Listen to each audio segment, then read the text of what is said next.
FearnutZ, it's a show where two guys talk to you.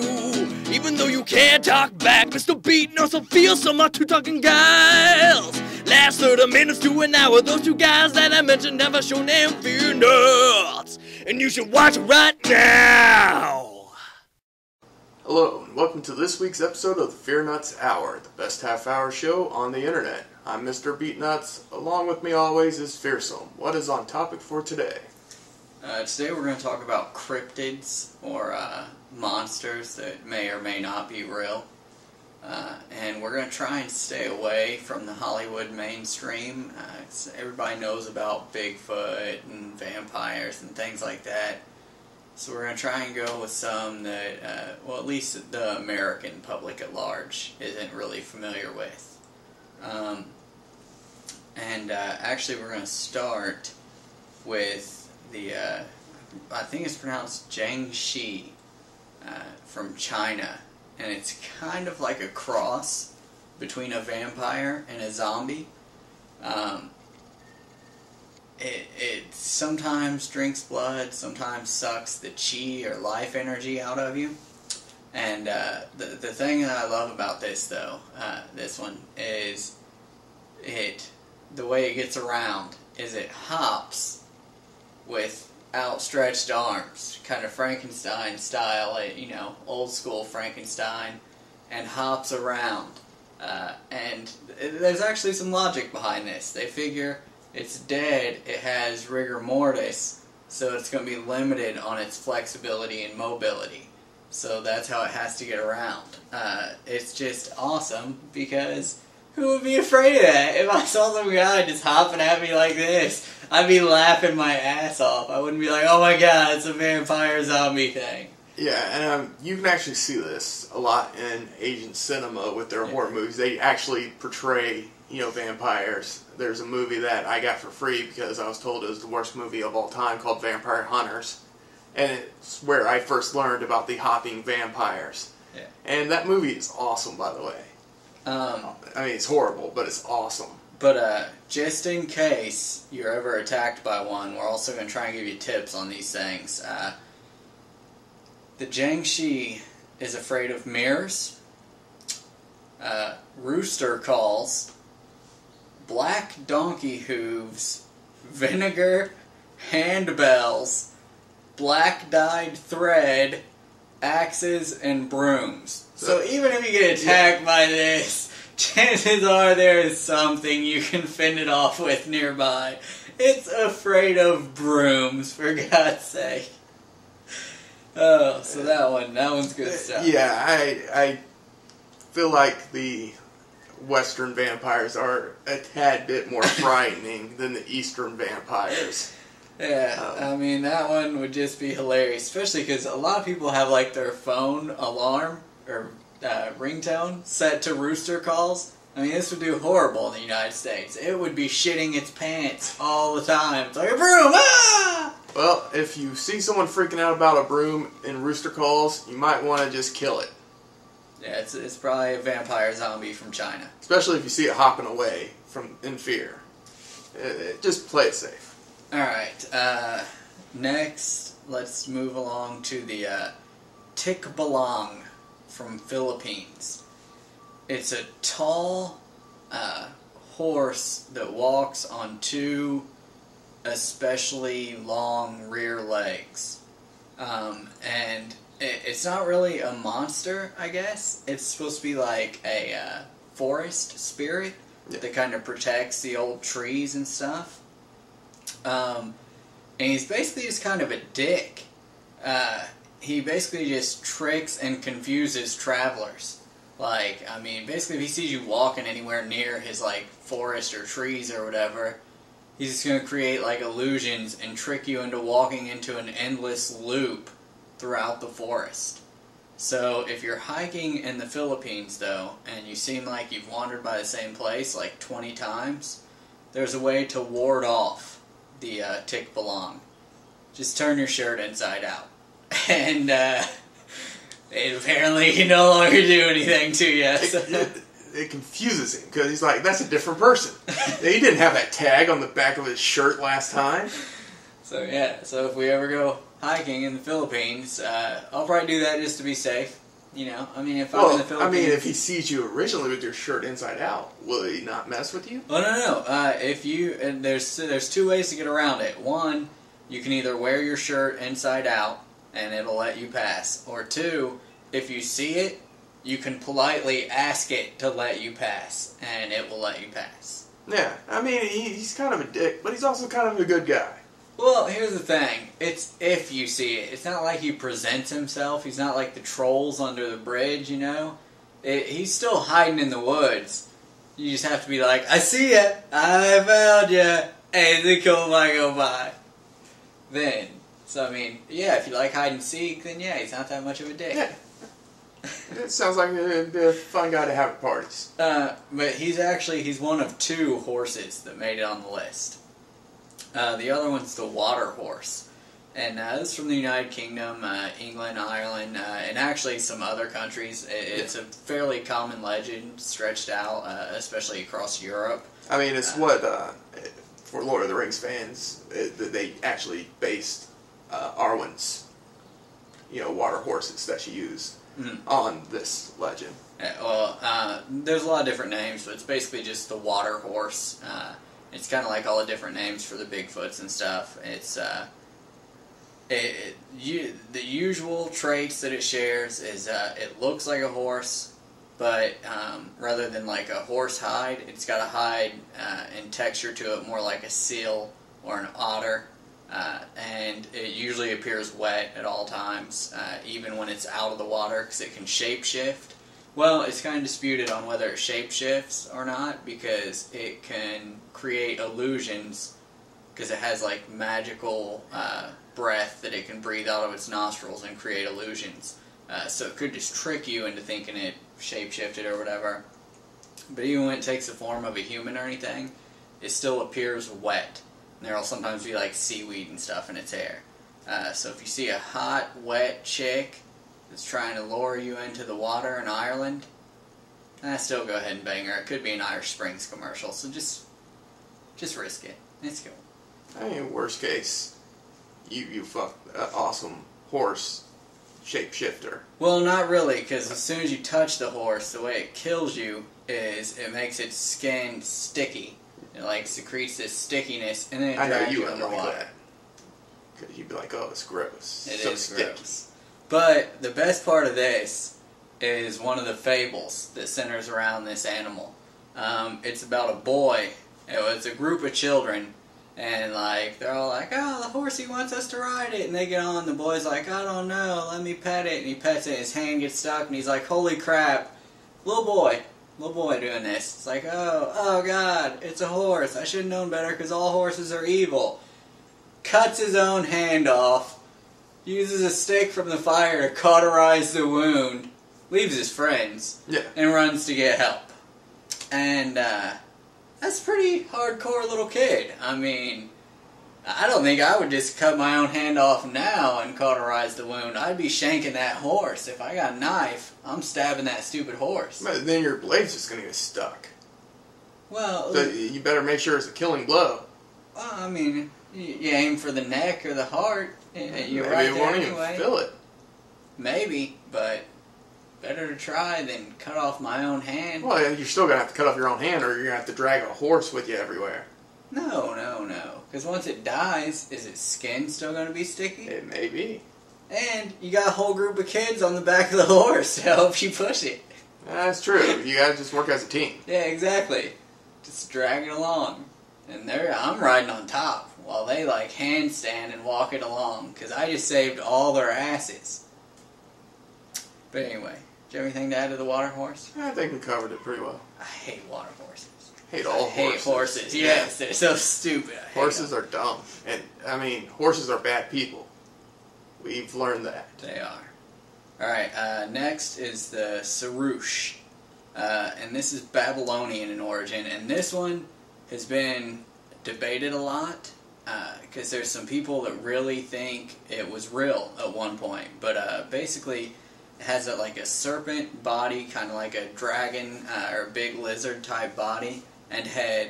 And then it has talons as rear feet, and like kind of paws like a cat or tiger or something as front feet. Which sounds crazy, and sounds, you know, made up, obviously, but it's on Babylonian ruins, like, many times, and most creatures, there's a variation throughout history as they're recorded. Even modern-day creatures, you know, it's hard to nail down an exact description of them.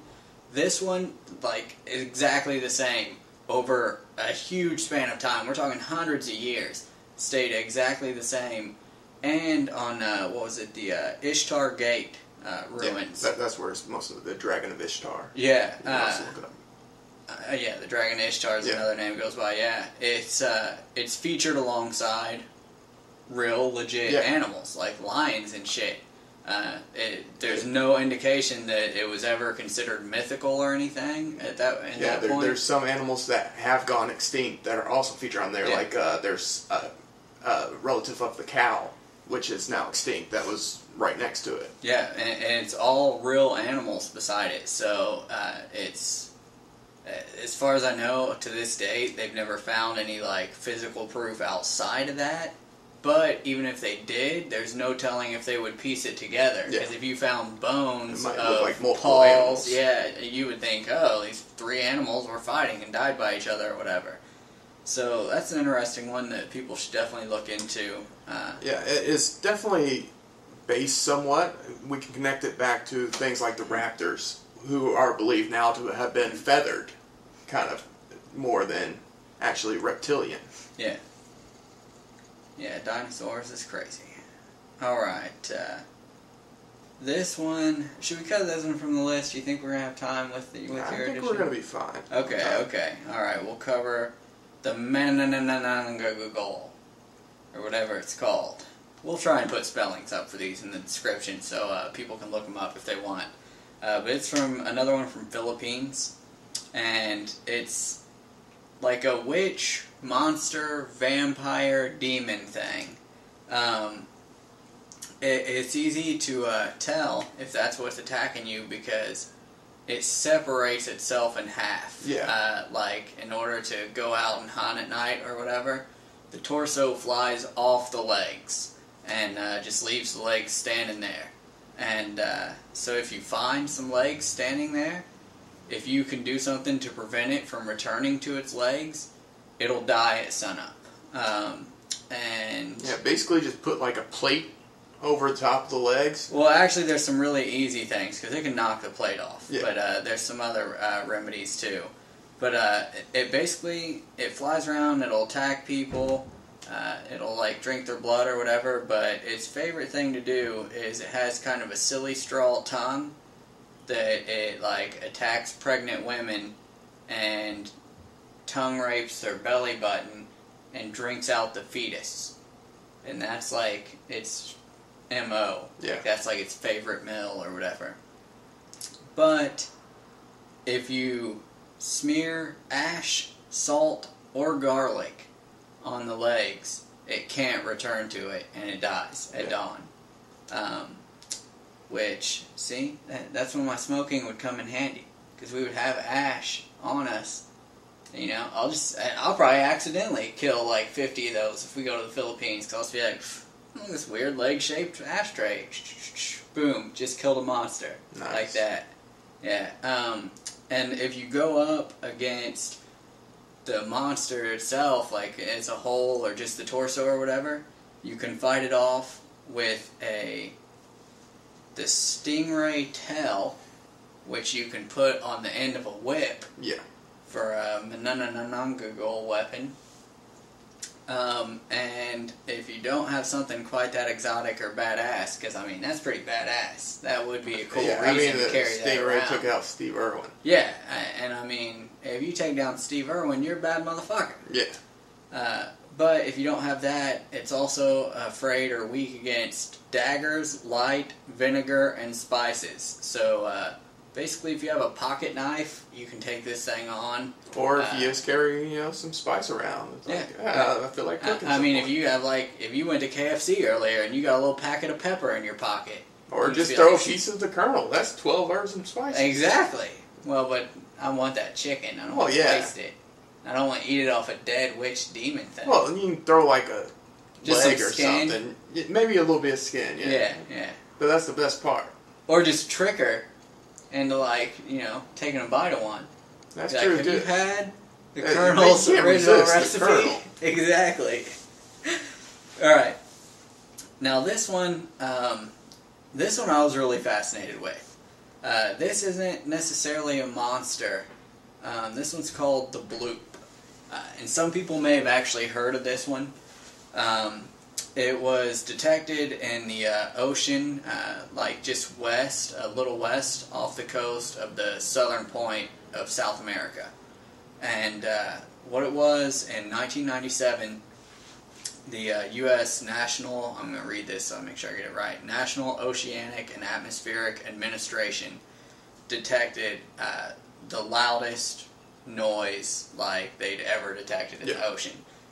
And that wouldn't have been a big deal except for it was detected by multiple hydrophone sensors as far as 5,000 kilometers apart, which means the noise was loud enough to travel at least 5,000 kilometers underwater, and it had no traits of an artificial noise. It actually sounded like a biologic.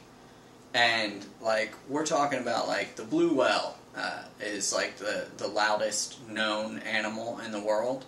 And we're talking multiple times louder than that. And blue whales aren't exactly little things. So to be big enough to make something like 10 times louder, you know, I mean, there's little animals that make pretty loud noises, but even if it was on the small side and making it to be that loud, it would still have to be fucking huge to produce that noise. And it was one of, I think, 6 total sounds that to this day are still pretty unexplained. There's been theories from it could be an undiscovered creature. They pretty much debunked all the artificial things, like there's nothing to indicate that it was machine-made or man-made. Basically, the only theory that doesn't revolve around some creature we've never discovered before is possible icebergs cracking in the Antarctic. But the thing about that is it doesn't really fit the positioning. Yeah, it happened like off of Ecuador is where most of the... So that would be very hard to, you know, warrant that as an explanation. Yeah, which is why it's still, like, just considered a question mark to this day. And I'm pretty sure I got the answer. Cthulhu. It's entirely possible, but not the Cthulhu from Symphony of the Night. No, that's not even a real Cthulhu. I just played Symphony of the Night, and they had a monster that looked like Cthulhu, not named Cthulhu, and they had a monster that looked like just a goblin named Cthulhu. It was stupid. Yeah, that was weird. Alright. Now this one is one of my favorites. This one's from Japan, and did I say Japan? Yeah. Is there a D on that? You added a D. Okay, I'm sorry, I'm just really excited about this one. This one's from Japan, and it's called a Kappa. Now, this one, it always lives in or near water, like lakes, streams, things like that. And it looks kind of like a frog lizard man. And the defining characteristic of this thing is it has a bowl-shaped like dent on the top of its head that it holds water in. And it uses water from its like habitat, from its native waters. So if it lives in, you know, John's Pond, it'll have John's Pond water in its head. And the best thing about this is, first of all, yes, it does stuff like attacking, drowning, even kidnapping and raping at times. But it also enjoys loud fart jokes and looking up ladies' skirts. So, I think he's just a drunken kind of frat boy type monster. I mean, his name's Kappa. Yeah. It's already set up to be a frat. But one of his best kind of attacks is they are very good wrestlers. They like to wrestle and practice their martial arts. And so, if you look like you might be a strong opponent, rather than like sneak attack you, they will challenge you to wrestle them. And then you have to whip out your BJJ or your judo or whatever to take on this crazy pond monster. Or you can be quick like my boy. He's quick. Yeah. Or if you're not quick or strong and you think, holy shit, this pond monster is going to kill me and just beat the shit out of me, just bow graciously and deeply, and they are very polite, so he will return the bow, and when he does, the water will spill out of his head, and they cannot move without the water. So he will not be able to move again until someone puts more water in his head. Which, if you go get water and put it in his head, you deserve to get raped. Well, no, here's the thing. They have been known to be very grateful when you fill the water and even help you. Like, do you a favor or become your slave in some instances. Which is another point.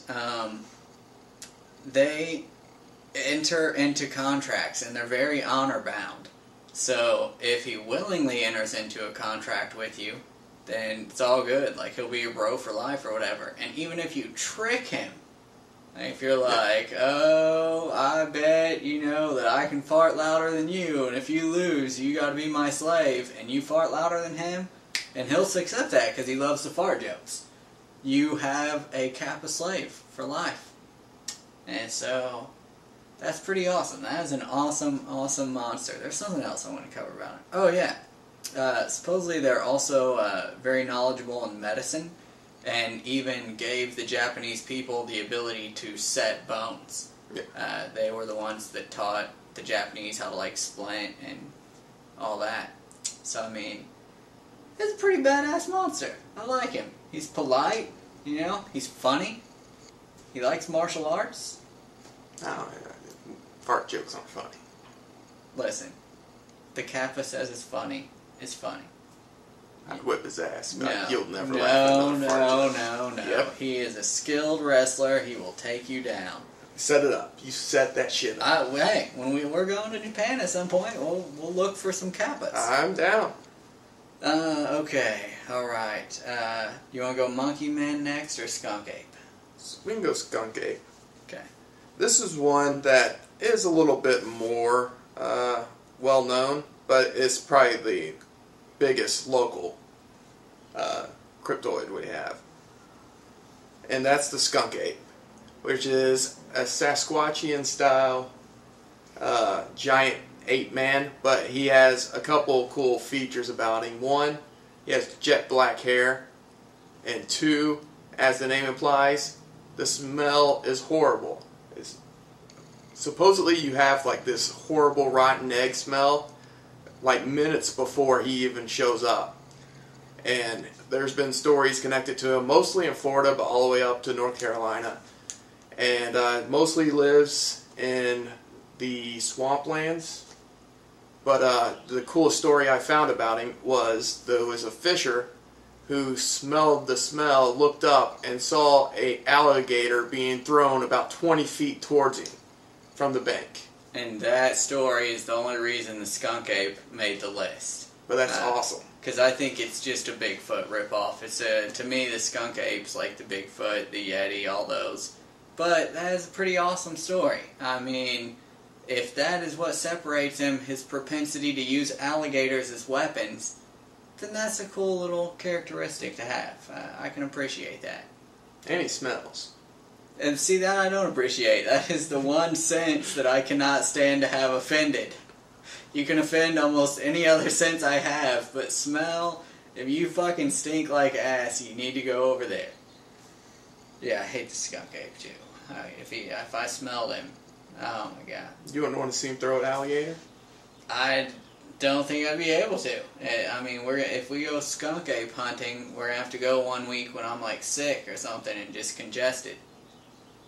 Alright, so yeah, that's the Skunk Ape. Alright, this next one is the Monkey Man of New Delhi, which is obviously from Delhi. And this thing is 4 to 5 foot tall, and this one's pretty recent. This is in the past couple years.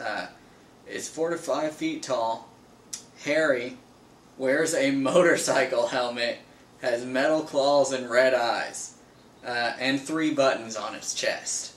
So basically, it's a little hairy, like Persian dude attacking people in the street, and somehow it got classified as a monster. If I saw some little hairy, like 5 foot tall guy running at me with a helmet and a jacket with 3 buttons on it and metal claws, I wouldn't be like, "Holy shit, it's a monster." I'd be like, "Holy shit, that little dude's crazy." I don't think I would confuse it for a monster. Eyewitness says he's 5'6", and wears black. 5'6" or 5'5.5", because that's a big difference. 5'6", according to the eyewitness account. Wearing black, with a shirt with a Triforce sword on it, possibly a master sword. All right, but anyway. I'm saying it's him. Let's go into the attacks of the Monkey Man. the Monkey Man. It attacks and scratches people. Yes. There have been as many as 3 deaths attributed to him. Not because he directly caused them, but because when he started to attack someone, and apparently this happened on all 3 occasions, when he went to attack them in a building, they jumped out of the window and died. I don't think I'd be so terrified of a little, like, 4.5 foot tall guy not with long enough to fingernails. Jump a multiple story window where you could die from the fall. Yeah, I think, you know, if I was, like, on the first floor and that was coming at me, maybe I'll dive out the window. Probably not, but maybe. But if I'm, like, in a fucking multi-story building up, and this little guy comes at me that's playing Wolverine for Halloween, I'm not going to be like, "Holy shit, I'll take my chances with gravity, No, I'm going to kick his little ass. Yeah, this is one of those that I'm fairly confident is just some crazy whack job dude just running around causing shit. Yeah, but he's not even like a big scary whack job dude. It's a little douche in like, possibly a motorcycle helmet, possibly... But he rides a Harley. I mean, this guy could have wandered off like a special ed bus, and that's why he has a helmet and doesn't know exactly he likes Wolverine. They just got X-Men over there. He's like, "Man, that Wolverine's awesome." And explains why he's wearing a 3-button suit with a motorcycle helmet. But anyway. Alright, this next one almost didn't make it on the list. Because a lot of these have been featured in little things, none big in the States or anything. The Wendigo is from North America, and it's actually been kind of featured in 2 movies. One is called Wendigo, and the other is called Ravenous. Now in Ravenous, I don't think they ever came right out and said that they were turning into Wendigos or anything, but we're getting ahead of ourselves. Maybe we'd better describe it real quick first. It seems like it originated from the Algonquin Indians. It was cannibalistic. Cannibalistic in that it ate people, not each other. It had usually glowing red eyes, a very emaciated or even skeletal body, and it can shapeshift into people and animals. And cannibals and greedy people were at risk of turning into Wendigos, and then wanting to eat more people or whatever. And I don't know how many people saw Ravenous. That's what, like 15-year-old movie or something like that. But basically, it was this like frontier camp where the people went cannibalistic. And the thing is, it's not so much direct reference to the Wendigo as it is the Wendigo syndrome, because it's actually like it actually has like a sickness named after it, where people get this insatiable appetite for human flesh. Like, for whatever reason, some people go crazy and they want to eat other people. And it's actually called, like, Wendigo syndrome or some shit. And then there was another movie. Now, when we get done talking about the Wendigo, you may be like, "Oh, it sounds like a pretty cool monster, and it's from North America. I didn't know that Indians even had that stuff. Or Native Americans, whatever." But here's the thing. Whatever you do, don't go out and rent a movie called Wendigo. I disagree with this suggestion. Wendigo was awesome. No, it was horrible. And you'll know the one because it's got the little kid from Malcolm in the Middle in it. Yes. And as near as we can tell, the Wendigo in this movie is a tree branch. He's basically like a tree monster of multiple branches. Yeah, it's basically just a couple tree branches like stuck together that it shows like twice. Yeah. And it doesn't eat people so much as it pushes a guy off a sled. It kills him though. He killed him when he knocked him off the sled. Yeah, but he just knocked him off Spoiler the sled. alert. Yeah, I don't think we need to say spoiler alert. Spoiler alert. If you go out and watch this movie, you're bringing it on yourself. Like, you deserve to watch it, because I'm warning you. It's fucking horrible. It's so boring. The only action in it is when they show a quick flash of a tree branch, and then a tree branch goes and swats a guy off a sled. And that is it. That is the... I think the only other time it even like shows the like mess of branches that's supposed to be the monster is I think it was like looking in the window or something. Yeah. Like that's it. It was horrible. It's horrible. But in the myth, it had like an insatiable appetite. Like it fed on people, and some of the myths explain the insatiable appetite by saying every time it feeds, it grows, and that's why it always looks emaciated too, because its body's just growing and growing, and so they can get really huge, and at that point they got to keep feeding even more, and basically they just eat and eat and eat until they die because they don't have anything left to eat. The only way that I saw that they didn't really discuss how to kill it in most areas I was looking into. The only way I saw was it tends to be kind of tied to winter and coldness, and some of them believe that its heart is encased in like an icy shield, and so you have to have like a red or white hot weapon like arrow or sword or whatever and pierce the heart with that, and that's how you kill it. And it's a pretty cool myth. It's pretty badass. And I wish, like, I think that's one that Hollywood could easily make into a movie. But they made it with the Malcolm in the Middle kid, and it was horrible. So I don't know. It was fucking horrible. How can you even pretend like it wasn't? Alright, do you have another one to throw in before we cover our personal favorite? Nope, I think we're ready to wrap this up with the big dog. Oh yeah, the Popobawa. And this is mainly centered around the East African coast. And it is a shape-shifting, flying, anal-raping ogre. And it kind of, in some depictions, it looks like an ogre with wings. In some depictions, it looks kind of like the old school, like, goth vampires. Yeah.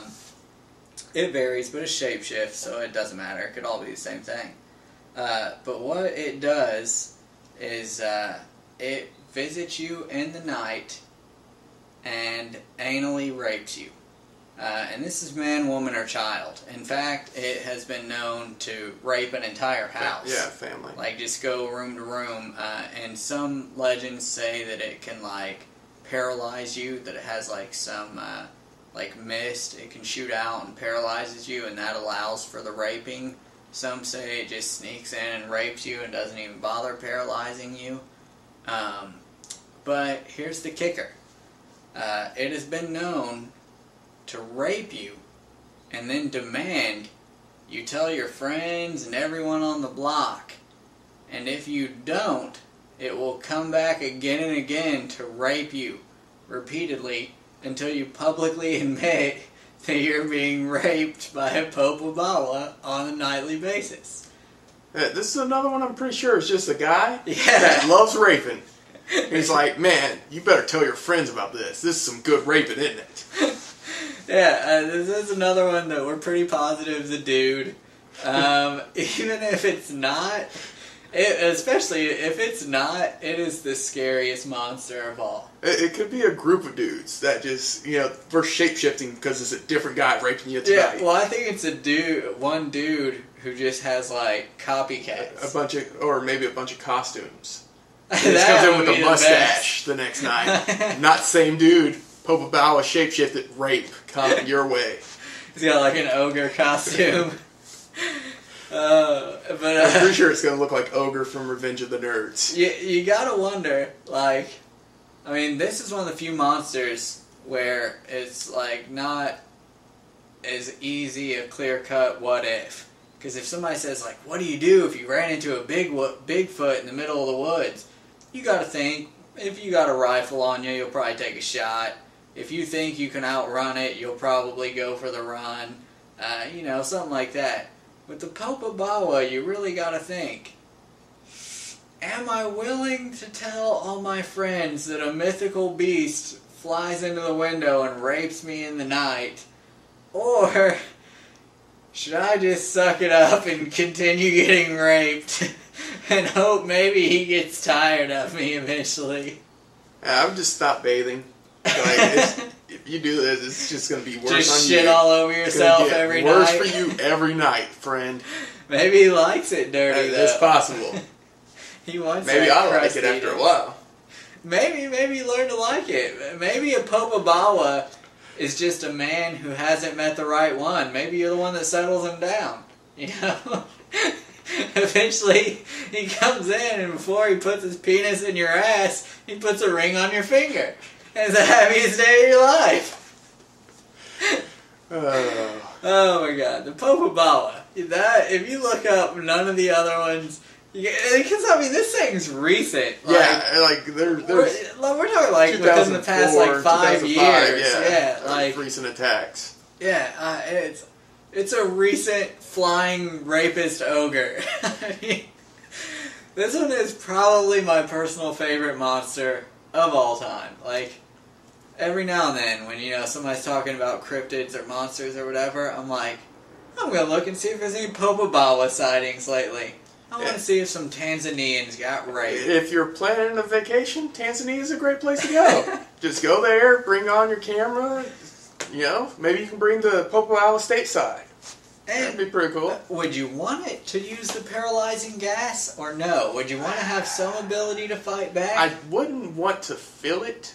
Well, no, but the paralyzing gas, it doesn't numb you. That's true. It just paralyzes you. You know, if you get overpowered and then raped, I think it'd be worse than just getting raped when you couldn't move. You like, so you think if it sneak attacks you and knocks you out, then you get to keep a little bit of your manhood? you get to be like, listen. See, I think the raping in the anus is the ultimate taking of my manhood, and so I think that I will do whatever I can do to stop that. I don't think it would be adding insult to injury. That's like saying, would it suck to get stabbed in the stomach if you also had your head cut off? No. Once you're getting your head cut off, it doesn't really matter where else you get stabbed. And that's what my equating of anal raping is. The possibility that this is a gray exists. A gray alien? Yeah, because they love anal probing, they can paralyze you, and they can fly.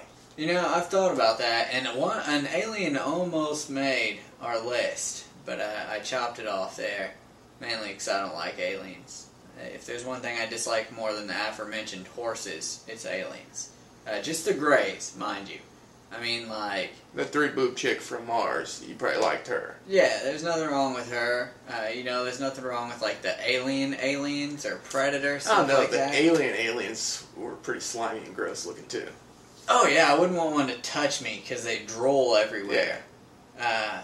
But, oh, man, like, if one climbed on top of me and started drooling in my face... second mouth. Oh, God. I wouldn't even care that it was going to bleed acid all over me. I would just start shanking it or shooting it, whatever I could do immediately to stop it from drooling on me.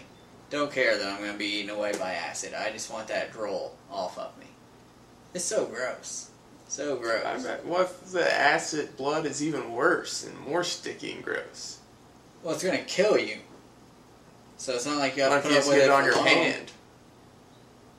I don't know. I mean, it's on top of me. That's why it's drooling on me, so it would rain down on me. That's true. Yeah. And that's one of those monsters that...